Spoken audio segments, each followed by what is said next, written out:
মধ্যপ্রাচ্যের রণক্ষেত্রে কি তবে বিশ্বের সবচেয়ে শক্তিশালী দেশের সেনাবহর নিজের প্রাণ হুমকিতে পরিণত হচ্ছে?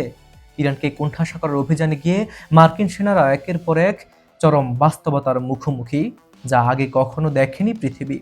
বেঁচে থাকার আকুতি, না খেতে পাওয়ার আর্তনাদ আর মহাসাগরের বুকে একের পর এক প্রাণঘাতীর চেষ্টা। ঠিক কি ঘটছে মধ্যপ্রাচ্যে মোতায়েন থাকা বিশ্বের সেরা সামরিক বাহিনীর ভেতরে?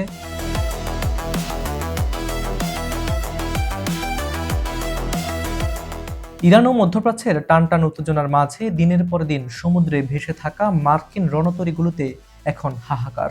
তথাকথিত বিশ্বশক্তির সেনা সদস্যরা ভুগছেন চরম খাদ্য, প্রয়োজনীয় ওষুধ এবং সামরিক সরঞ্জামের সংকটে। মাসের পর মাস ধরে চলা লোনা জলের বুকে আটকে থাকা রণতরী ও নৌঘাটিগুলোতে সাধারণ খাবার পানি, ন্যূনতম স্বাস্থ্যবিধি এবং একটু ঘুমের মতো মৌলিক অধিকারটুকু আজ তাদের কাছে বিলাসবহুল স্বপ্ন। যুদ্ধের অবর্ণনীয় অনিশ্চয়তা, পরিবার থেকে দীর্ঘ বিচ্ছেদ আর এই মানবেতর জীবনযাপন, সব মিলিয়ে সেনা সদস্যদের মনোবল একদম তাসের ঘরের মতো ভেঙে পড়েছে।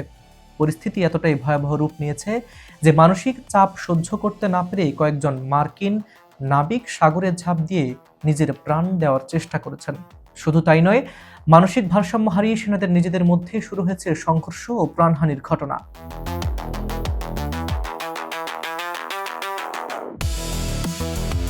ওয়াশিংটনের ক্ষমতার অলিন্দে এই খবর পৌঁছাতেই কেঁপে উঠছে মার্কিন কংগ্রেস। পরিস্থিতি নিয়ন্ত্রণে মাঠে নেমেছে আইন প্রণেতারা।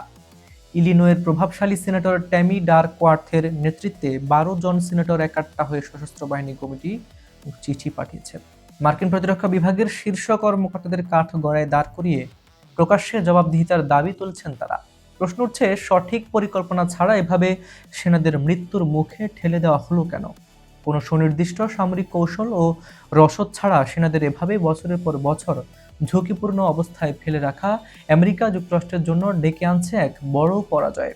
আইন প্রণেতারা স্পষ্ট সতর্কবার্তা দিয়েছেন, অবিলম্বে কোনো কার্যকর পদক্ষেপ না নিলে দীর্ঘমেয়াদী এই যুদ্ধের আগেই মার্কিন বাহিনীকে এমন খেসারত দিতে হবে যা থেকে তারা হয়তো কখনোই ঘুরে দাঁড়াতে পারবে না। বিশ্বজয়ের হুঙ্কার দেওয়া আমেরিকা কি তবে লড়াইয়ের আগেই নিজের তৈরি ফাঁদে আটকে গেল? সৈন্যের খাবারের জোগান না দিয়ে বিশ্ব রাজনীতি করার এই সিদ্ধান্ত পেন্টাগনের জন্য কতটা আত্মঘাতী? আপনার মতামত কমেন্টে লিখে জানান। আজ এ পর্যন্তই। আমি হাবিবুর রহমান নিশান আজ এখানেই বিদায় নিচ্ছি। দেখা হচ্ছে পরবর্তী ভিডিওতে নতুন কোনো ইস্যু নিয়ে। ততক্ষণ পর্যন্ত ভালো থাকুন, সুস্থ থাকুন। আল্লাহ হাফিজ।